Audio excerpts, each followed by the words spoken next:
I had the privilege of serving as the godmother of ANSAC Wyoming, a brand new ship that made its maiden voyage from Portland, Oregon to international markets carrying Wyoming Trona. I name this ship ANSAC Wyoming.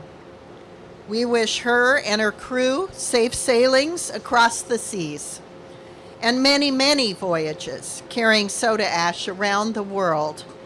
May God bless her and all who sail in her.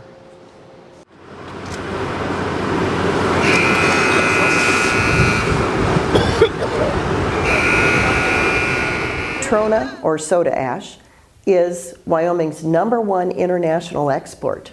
And soda ash is the #2 export out of the Portland, Oregon ports.